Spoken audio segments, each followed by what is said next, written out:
Assalamualaikum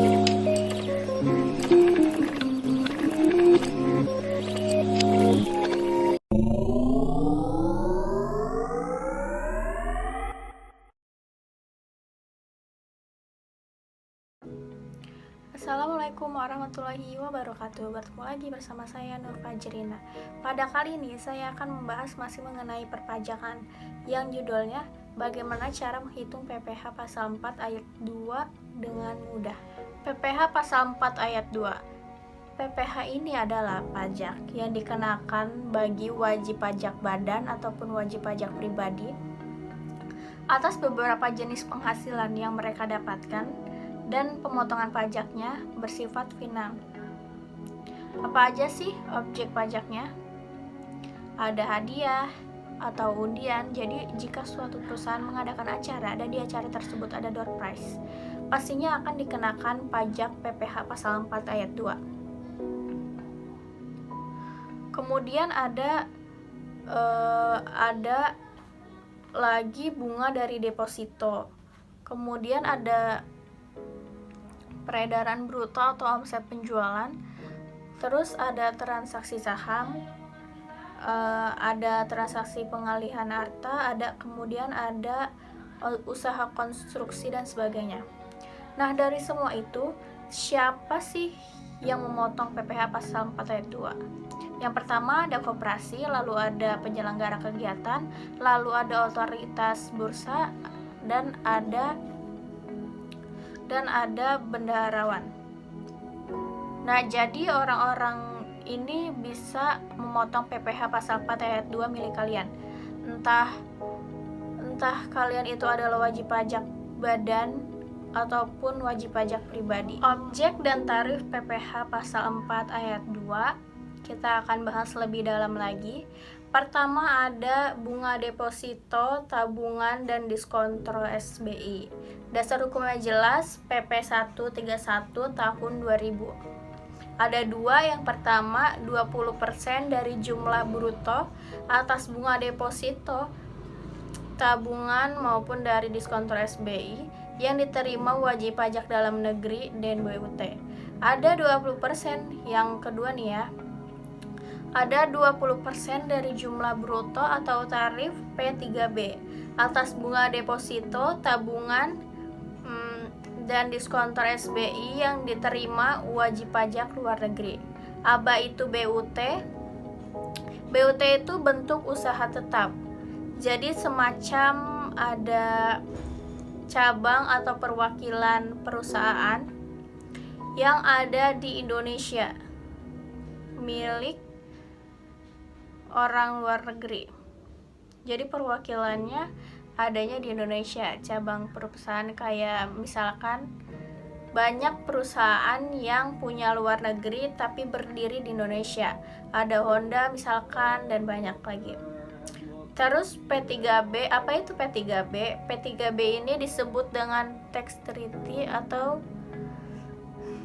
itu bahasa Inggrisnya, atau persetujuan penghindaran pajak berganda. Terus contohnya seperti apa tadi? Yang bunga deposito perhitungannya, karena 20% dari jumlah bruto. Nah, kalau misalkan seperti ini contohnya. Aditya menyimpan uang deposito di Bank BCA sebesar 100 juta dengan tingkat bunga 12% per tahun. Berapa besarnya bunga deposito pasal 4 ayat 2? Nah, kalau bunga depositonya kan 12% dikali 100 juta. Kita bagi 12 per bulannya kan. Karena 1 tahun ada 12 bulan, sama dengan 1 juta. Nah, PPh pasal 4 ayat 2-nya ya 20% dikali 1 juta dari bunga yang tadi 200.000. Karena yang kita kenakan adalah bunganya, bukan jumlah depositonya. Kemudian ada lagi namanya transaksi saham di Bursa Efek. Dasar hukumnya PP nomor 14 tahun 1997. Ada dua. Pertama, 0,1% dari nilai transaksi atas transaksi saham di Bursa Efek. Yang ini bukan saham pendiri ya. Yang kedua, 0,1% dari nilai transaksi plus 0,5% dari nilai pasar saham pada saat penawaran umum perdana. Atas transaksi kalau ini saham di bursa efek tapi saham pendiri. Perhitungannya bagaimana? Misalkan seperti ini. Tuan Dilan menjual 1000 lembar saham dengan harga 3.000 per lembar. Hitung besarnya PPh pasal 4 ayat 2. Ya tinggal kita kalikan 0,1% dari harganya 3.000-an kan per lembarnya dikali total ada berapa lembar.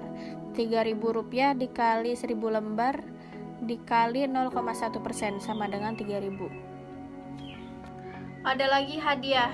Gimana kalau hadiah? Ya kalau hadiah dasar hukumnya jelas, PP nomor 132 tahun 2000.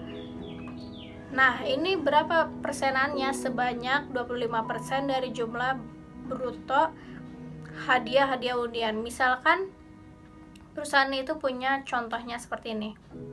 Mengadakan penarikan hadiah dengan undian senilai 100 juta. Disebut namanya Budiman, muncul sebagai pemenang. Berapa PPh pasal 4 ayat 2 yang harus dibayar?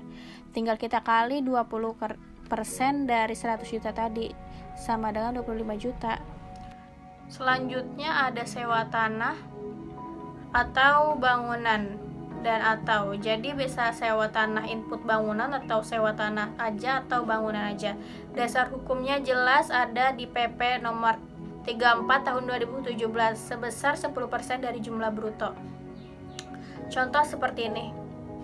Pada bulan Juli 2017, Raffi Moreno menyewakan rumahnya kepada Kinan Pali untuk berdagang kue sampai Desember 2017 sebesar 110 juta. Dibayar pada tanggal 3 Juli 2017. Coba hitung besarnya PPh pasal 4 ayat 2-nya. Ini terkait sewa ya, terkait antara Raffi dan juga Kinan.